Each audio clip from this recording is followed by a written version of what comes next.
Hello everyone, I hope you all are doing well and learning from my video. तो इस video में हम बात करेंगे कुछ क्वेश्चंस की जो कि हमारी यूनिट 4 के है। यूनिट 4 आपको पता है हमारा पॉइजन का है, और पॉइजन का आपको पता है सबको ही बहुत टफ लगता है ये वाला पार्ट। एंड जैसे जैसे हमारा टाइम आता जा रहा है उसी के हिसाब से जो हमारा यूजीसी नेट है फोरेंसिक साइंस का, वो बहुत टफ क्वेश्चंस बना रहा है, उतना ही हमारा जो कंपटीशन इंक्रीज होता जा रहा है। तो यूनिट 4 से मैक्स टू मैक्स 10 से लेके 12 क्वेश्चन हमारे आते हैं। तो हम यहाँ कुछ क्वेश्चन डिस्कस करेंगे जिसके थ्रू आपको बहुत सारी चीज़ों की क्लैरिफिकेशन मिल जाएगी। तो फर्स्ट क्वेश्चन क्या है, और इसके साथ साथ आप लोग ये भी देखना कि कितने आपके ठीक हुए। तो what technique is commonly used for the analysis of ethyl alcohol in biological food. कि इसने कहा है कि कौन सी हम टेक्निक यूज करते हैं इथाइल अल्कोहल अल्कोहल को एनालिसिस करने के लिए बायोलॉजिकल फ्लूइड्स के अंदर से। तो बायोलॉजिकल फ्लूइड्स हमारे सीमेन हो गया, ब्लड हो गया, तो ये सारी चीज़ें इसके अंदर आ जाते हैं। तो इसमें first gas chromatography, second HPLC, third mass spectrophotometry, fourth UV spectroscopy. आप कौन सी वाली यूज़ करते हैं? तो इसका जो आंसर है वो हमारी गैस क्रोमेटोग्राफी। जैसे आपको पता है ब्रीथ एनालाइजर हम यूज़ करते हैं, उसमें भी जीसी का हमारा टेक्निक्स लगती है, तो वही उसी के हिसाब से हमारे गैस क्रोमेटोग्राफी इसका करेक्ट है।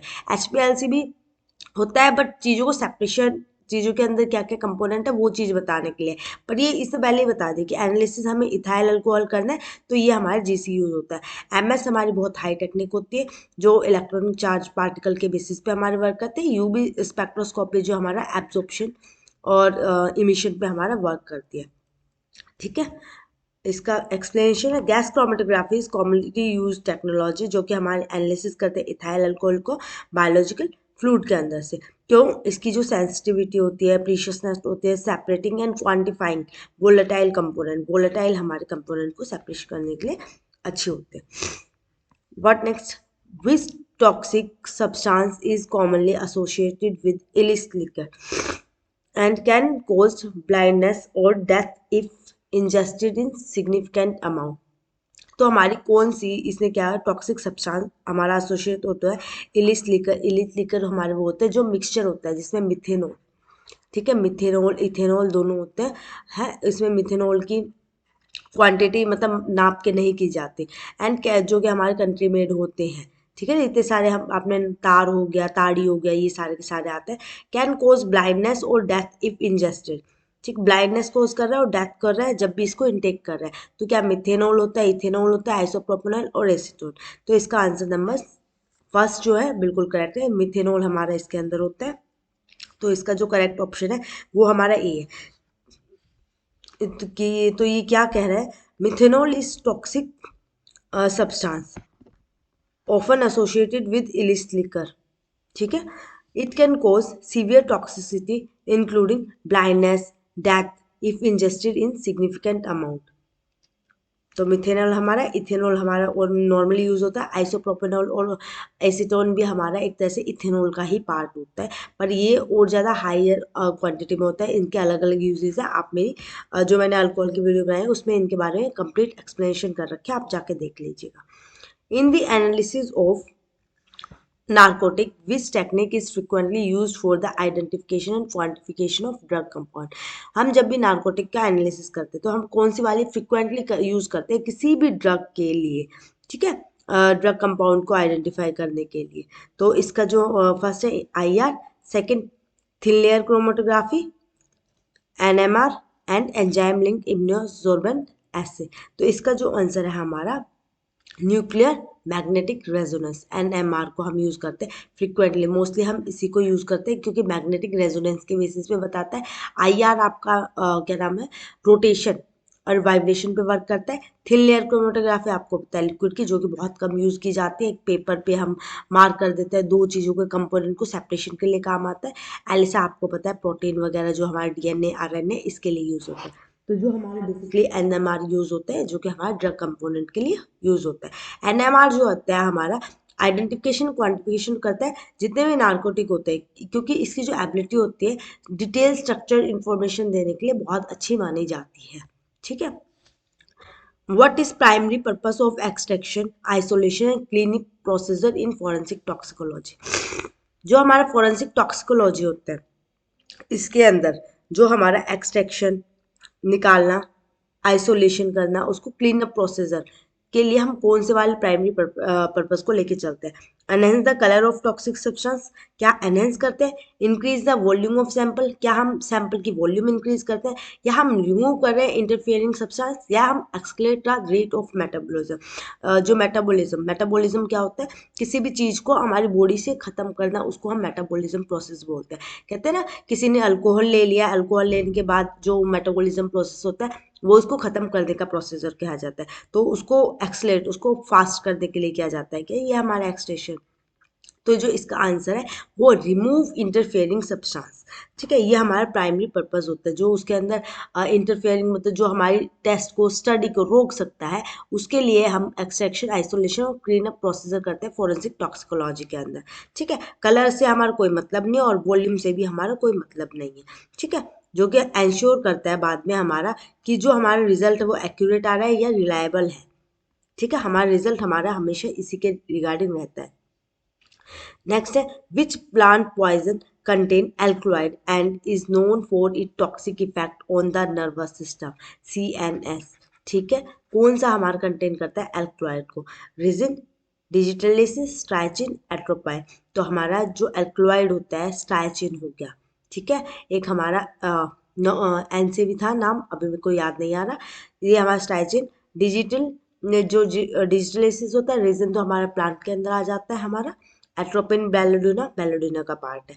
ठीक है, statin is a plant poison containing alkaloid that affect the CNS system. It can cause conversion and it's highly toxic. ये हमारी बॉडी के लिए बहुत ज़्यादा टॉक्सिक होता है।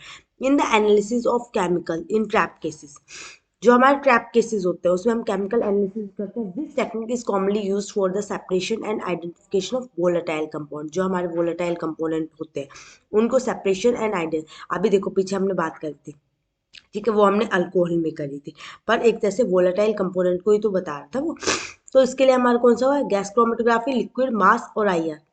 तो इसका भी हमारा आंसर गैस क्रोमेटोग्राफी बिल्कुल करेक्ट है, क्योंकि ये सेपरेशन और आइडेंटिफिकेशन के लिए यूज किया जाता है। जहां भी सेपरेशन और आइडेंटिफिकेशन आपको यूज करते हैं GC आपका लगेगा। लिक्विड, मास और IR आपको पता है जो हमारा रोटेशन और वाइब्रेशन के लिए होता है। MS हमारा जो इलेक्ट्रिक चार्ज पार्टिकल के बेसिस पे होता है। L से लिक्विड क्रोमेटोग्राफी। तो जो हमारा GC होता है सेपरेशन और आइडेंटिफिकेशन करता है, जो कि सुटेबल है analysis of chemical in trap cases, और अल्कोहल के लिए भी होता है ये। ठीक है, अब इसके बाद आएगा हमारा which metallic poison is associated with symptoms such as abdominal pain, vomiting, blue line staining of the gun। कौन सा हमारा मेटेलिक पॉइजन होता है जो गम लाइन होती है। ठीक है, इसको हम बर्टोलिन लाइन भी बोलते हैं। दो इसके मतलब और भी एक और नाम है, एक तो गम लाइन हो गया, एक बर्टोलिन लाइन हो गया, एक हमारा नॉर्मल माउथ के ऊपर। और एब्डोमिनल पेन और वॉमिटिंग के लिए रीजन होता है।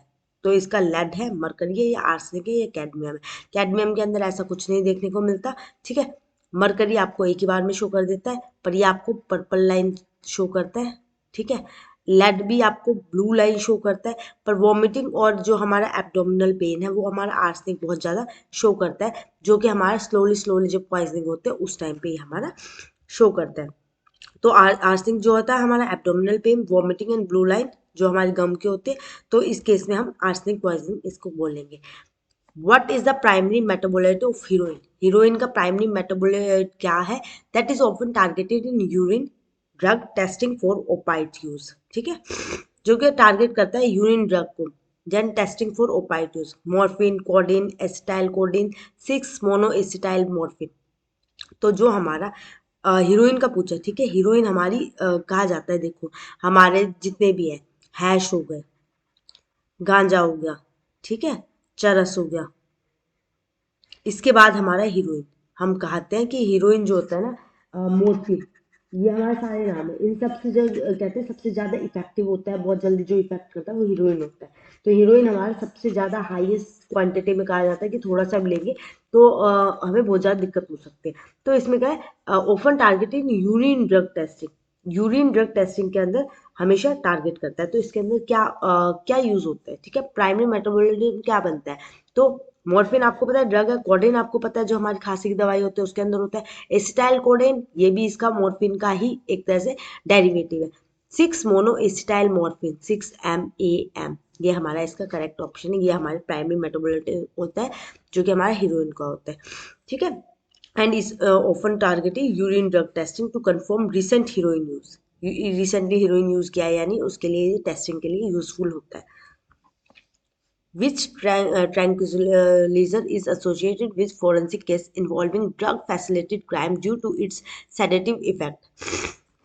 ट्रैंकुलाइजर क्या होता है? जो हमारे ड्रग्स होते हैं वो ट्रैंकुलाइजर में काउंट होते हैं, जो कि हमें ड्रग फैसिलिटेड होते हैं। तो कौन से वाला हमारा कहा जाता है, ठीक है, फॉरेंसिक केसेस में इन्वॉल्व होता है, जो कि ड्रग फैसिलिटेड, जो ड्रग रिलेटेड जो क्राइम को है उनको इंक्रीज करता है। तो डाइजापाम, लोराजिपाम, फ्लूनिट्राजिपाम एंड एल्प्राजोलम। तो इसका जो हमारा आंसर है फ्लूनिट्राजिपाम, ठीक है। जो हमारा जिपाम है कॉमनली यूज होता है। रोइपनोलोन, जो हमारा रोइपनॉल होता है, ये ट्रैंकुलाइजर होता है जो कि ड्रग एसोसिएटेड फैसिलिटेटिंग क्राइम होता है। और रोइपनॉल क्या होता है, ये अगर मैं आपको बताऊंगी, ये हमारा वो वाला ड्रग है जैसे कि आपने आजकल के केसेस वगैरह देखे हैं। मोस्टली कहते हैं कि कोई लोग रोड पे जा रहे हैं, उनके फेस के आगे कपड़ा फेर दिया, या उनको किसी में कुछ मिला के दे दिया, तो इंसान कुछ टाइम के लिए, ठीक है, few minutes, few hours, few hours तक क्या है, उसकी मेमोरी लॉस होने के चांसेस हो जाते हैं कि उसे याद नहीं रहता उस टाइम पे उसके साथ क्या हुआ है। एक तरह से हिप्नोटिक हिप्नोटिक कंडीशन क्रिएट करना। तो ये बहुत ज़्यादा इंपॉर्टेंट है, ये क्वेश्चन आ सकता है एग्जाम में, क्योंकि आजकल ये वाले क्राइम बहुत ज़्यादा हो रहा है कि इंसान को दे दिया। आपने देखे होंगे, कई बार सुना होगा चेन स्नैचिंग वगैरह होती है। उस चेन स्नैचिंग में देखते हैं कि स्नैचिंग नहीं, मतलब नॉर्मल कोई बस में बैठा है, उससे थोड़ी देर बात कर ले, बाद में उससे ही उसकी मर्जी से उसकी रिंग, सोना वोना, फोन वोन ले लेते हैं, पर बंदे को याद आता है कुछ घंटे के बाद, 2-4 घंटे के बाद। तो वह हमारा रोइफनॉल यूज होता है, जो जिसका किसका डेरिवेटिव है, फ्लोरिनट्राजिपाम का, ठीक है। What is the primary toxicological concern associated with exposure to organophosphate, जो होता है इंसेक्टिसाइड। एक्चुअली पता है क्यों वीडियो क्यों इतनी कम आ रही है, क्योंकि मेरी थोड़ी सी तबीयत ठीक नहीं है, ठीक है। फिर भी मैंने आज हिम्मत करके आपके लिए क्वेश्चंस वगैरह लेके आई हूँ, क्योंकि इसमें से क्वेश्चन क्या पता उठ के आ जाए एक दो, ठीक है। What is primary toxicological concern associated with exposure to organophosphate, जो हमारा ऑर्गेनोफॉस्फेट होता है इंसेक्टिसाइड के लिए होता है यूज। तो इसमें कौन सा प्राइमरी कंसर्न होता है, क्या ये सबसे ज़्यादा डैमेज करता है? लीवर को, रेस्पिरेटरी डिप्रेशन, सीएनएस टॉक्सिसिटी और कार्डियोवास्कुलर कोलैप्स। तो जो ऑर्गेनोफॉस्फेट होता है इंसेक्टिसाइड, ये हमारा सबसे ज़्यादा जो इम्पैक्ट होता है सेंट्रल नर्वस सिस्टम की टॉक्सिसिटी को, ठीक है। ऐसा क्यों? लीवर डैमेज और रेस्पिरेटरी तो हाँ, हम कहते हैं कि रेस्पिरेटरी फेल हो गया, ये तो नॉर्मल आपको ड्रग्स के केसेस में या मेटेलिक, आर्सेनिक, इनके पॉइजनिंग में आपको देखने को मिलता है।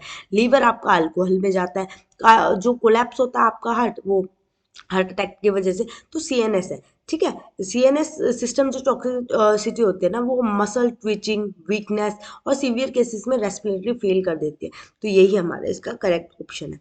इन the analysis of ethyl alcohol in biological fluid, ठीक है, बायोलॉजिकल फ्लूइड में which is highly performance liquid chromatography not commonly use, कौन सी यूज नहीं हो रही, ठीक है, इसे नॉट कॉमनली यूज बोला है। GC is more sensitive for volatile compound, yes ये करेक्ट है, अभी हमने पीछे पढ़ा है, ठीक है। HPLC is not effective for separating alcohol isomer, यार नॉट कॉमनली यूज, इसने नोट का पूछा है, ठीक है। Perform liquid chromatography not commonly use, क्यों यूज नहीं की जाती, HPLC का पूछा है, ठीक है।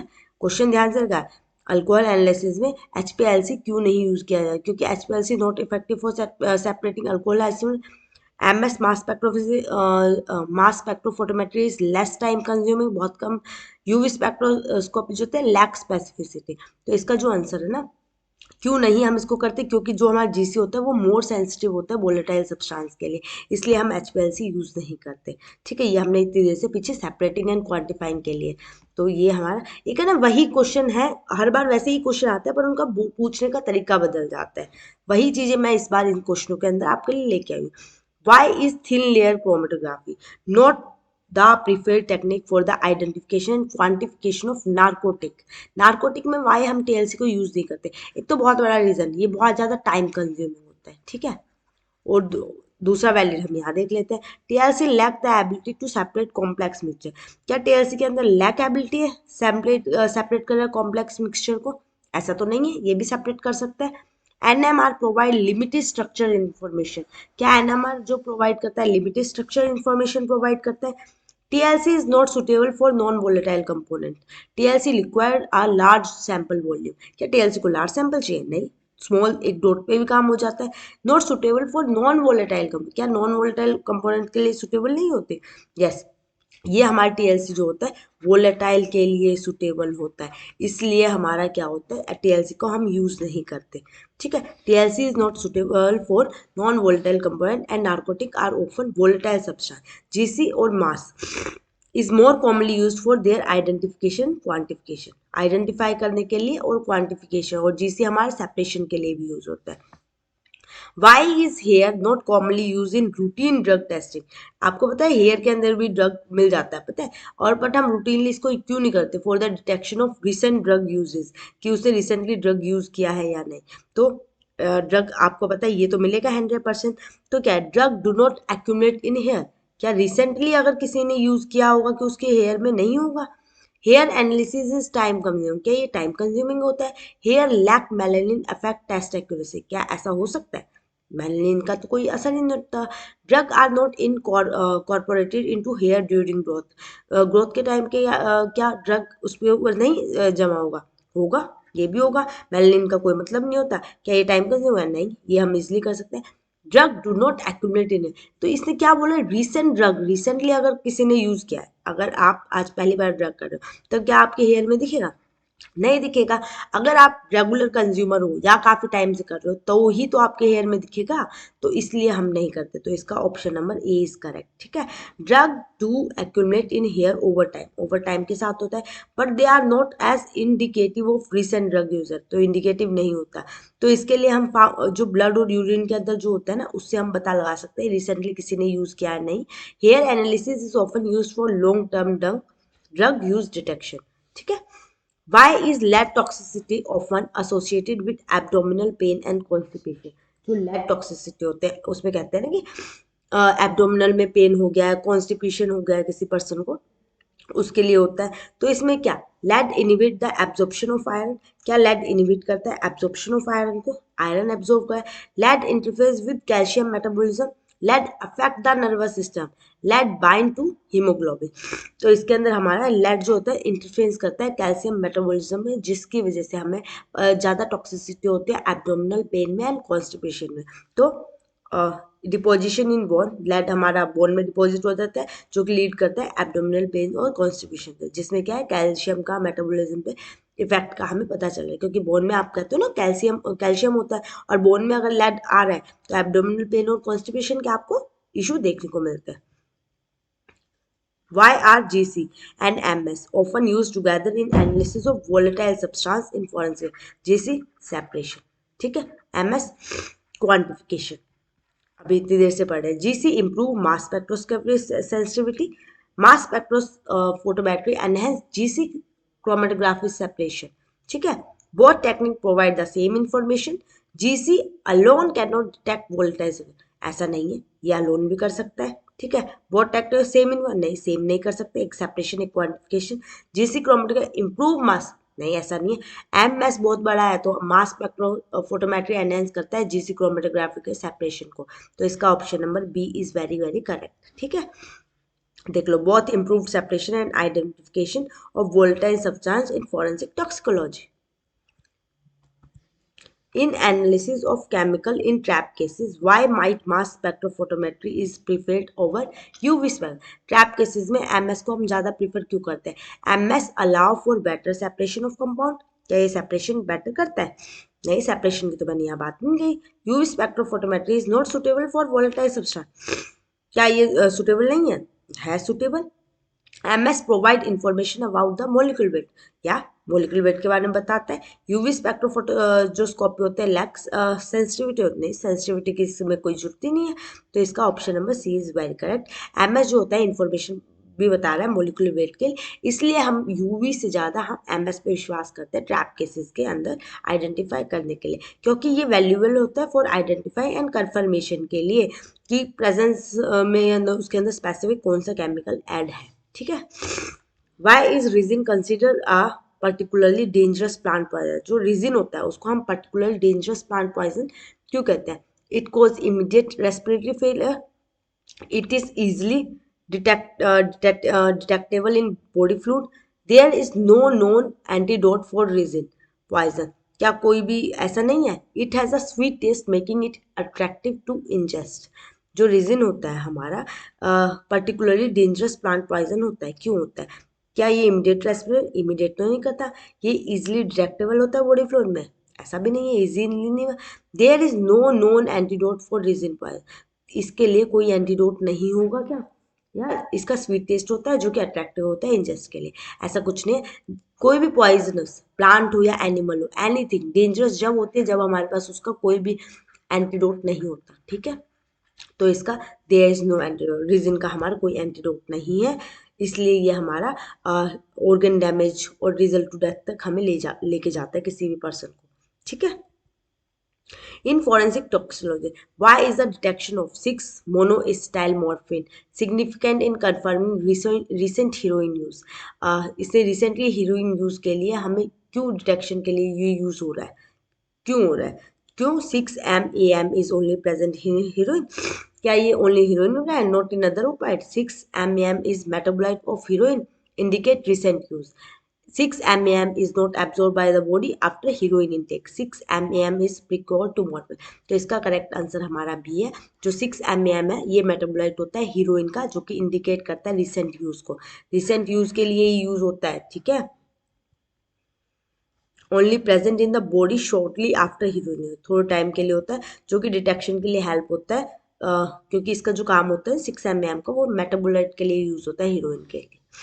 वाई फ्लू जो हमारे फ्लूरेंट्राजिपाम है एसोसिएटेड विद ड्रग फैसिलिटेटेड जो क्राइम होते हैं, इट इंक्लूड हेलुसिनेशन। क्या ये हेलुसिनेशन इंक्लूड करता है? It cause anterograde amnesia, it has a strong sedative effect, it is colourless and odourless. या देखो कलरलेस ओडरलेस तो होता है, ये स्ट्रॉन्ग सेडेटिव इफेक्ट भी शो कर देता है। ठीक है, सेडेटिव तो नहीं, सेडेटिव नहीं बोलेंगे, डिप्रेशन वाले स्टेज बोलेंगे, तो ये नहीं होगा। इट कोज एंटी और ग्रेड एमनीशिया, एमनीशिया भाई भूलने वाली, ठीक है, भूल जाते हैं, एमनीशिया ऐसी कंडीशन होते हैं। या हेलुसिनेशन, हेलुसिनेशन आपको पता है आपको अलग अलग थॉट आएंगे, तो ये नहीं होगा। तो इसका जो बेटर जो है, ठीक है, क्योंकि डी और बी दोनों इसके आंसर लग रहे हैं, तो बेटर हमारा बी है। तो इसका आंसर जो है बी, ये हमारे क्या करते हैं, जो पूरा विक्टिम का है ना, जो पुराना है, वो रिकॉल नहीं करवाता है इवेंट को इसको लेने के बाद। तो हमारा एंटीग्रेड एमनीशिया, तो जो फ्लूनिराजिपाम है, ये इससे एसोसिएट होता है। Why is organophosphate toxicities a concern in forensic toxicology? ठीक है, ऑर्गेनोफॉस्फेट क्यों एज अ कंसर्न है, क्यों है? क्या ये हमारा लीवर डैमेज करता है, या हमारा रेस्पिरेटरी डिप्रेशन करता है, या इफेक्ट करता है सीएनएस सिस्टम को, या लीड करता है कार्डियोवास्कुलर कोलैप्स? अभी पीछे पढ़ा है, it effect the central nervous system. ठीक है, ये कंसर्न है क्योंकि ये सीएनएस को इफेक्ट करता है, जो कि लीडिंग सिम्टम होता है हमारा मसल ट्विचिंग का, वीकनेस का, सीवियर केसेस में रेस्पिरेटरी पे। Why is hair analysis is useful in detection of chronic drug use compare to other biological sample? जो हमारा हेयर एनालिसिस होता है क्रॉनिक ड्रग यूज के लिए कंपेयर टू अदर बायोलॉजिकल, तो क्या क्रॉनिक एक एक्यूट होता है जो एक बार में, और क्रॉनिक जो टाइम के साथ होता है। ठीक है, इसमें hair contain a higher concentration of drug are rapidly metabolised in hair. क्या मेटाबोलाइज्ड होता है? नहीं, ऐसा तो कुछ नहीं है। Hair analysis reflect recent drug use, क्या रिफ्लेक्ट करता है रिसेंट ड्रग यूज को, या drug remain in hair for an extend period? तो क्रॉनिक है तो काफी टाइम पीरियड के लिए रहेगा, तो इसका करेक्ट नंबर हमारा डी है। ठीक है, drug because drug incorporate into hair remain detectable for an extended period, offering a historical record of substance use. Why are metal chelator sometimes used in treatment of metal poison? Metal चिलेटर, वही metal के जो छोटे छोटे particle होते हैं, इसको हम use करते हैं।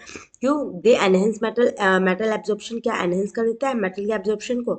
दे एक्सलेट मेटल मेटाबॉलिज्म, वही ड्रग को खत्म करने के लिए, पॉइजन को खत्म करने के लिए उसको एक्सलेट करेगा, या एनहेंस कर देगा कि भाई और एब्जॉर्ब हो जा, या they bind to metal facilitating excretion, excretion में उसको बाइंड करके मेटल के साथ एक्सक्रेट कर देगा, और जो एक्सक्रेशन है बाहर निकलने की क्षमता है वो फास्ट हो जाएगी। या they inhibit the production of metal ion, इसको इनहिबिट करेगा तो ये फैसिलिटेट करता है एक्सक्रेशन को, ठीक है। Metal chelator are used in the treatment of metal poisoning because they bind into metal, forming complex that can be excreted from the body, reducing toxic effect. ठीक है। Why is the Why is the determination of blood alcohol concentration crucial in forensic toxicology cases involving impaired driving? ठीक है, impaired driving जो हमारा blood alcohol concentration हम use करते हैं breath analyser से, तो उसके रिगार्डिंग तो BAC जो होता है कोरिलेट करता है with the type of alcohol beverage consume. क्या ये टाइप भी बता देता है? नहीं, ऐसा तो कुछ नहीं है। BAC indicate the presence of drug other than alcohol, ये प्रेजेंस ऑफ ड्रग बताता है अदर देन अल्कोहल को इंडिकेट करता है? नहीं, बिल्कुल नहीं। BCA is directly proportional two degree of impairment, या इम्पेयरमेंट वोक वगैरह उसके आंखों का, ठीक है, चाल ढाल का, इसका बता देता है। BAC is not relevant in empire driving case, empire का ये तो है ही नहीं, तो इसका करेक्ट नंबर हमारा C है, ठीक है। आप इसकी इंफॉर्मेशन नीचे पढ़ सकते हो, हम थोड़ा सा जल्दी जल्दी करेंगे, ठीक है। In analysis of plant poison why is it essential to consider the plant geographical origin, तो जो प्लांट पॉइजनिंग है हम उसका जोग्राफिकल ओरिजिन को क्यों असेंशियल मानते हैं? क्योंकि geographical origin affect the plant toxicity, plant from certain region are immune to toxin, ठीक है। Plant toxin are not affected by geographically, the geographical origin is only relevant for herbal medicine. क्या herbal medicine के लिए तो नहीं, geographical origin affect करता है plant की टॉक्सिसिटी के लिए, इसलिए हमें इसके बारे में पता होना चाहिए, ठीक है। Why is extraction isolation and clean up crucial in the analysis of poison forensic toxicology?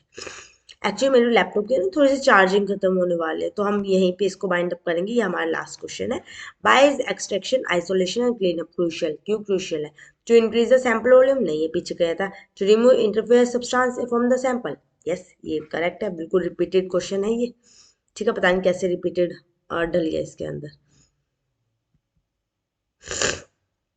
Why is the identification of metabolite important in forensic toxicology? Metabolism क्यों ये forensic toxicology के लिए इतना आइडेंटिफिकेशन इतना इम्पोर्टेंट है?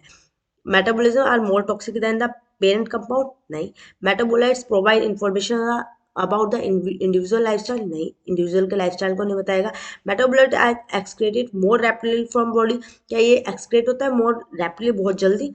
Metabolite can indicate recent drug use और exposure, या recent drug use और एक्सपोजर के बारे में ये बताता है।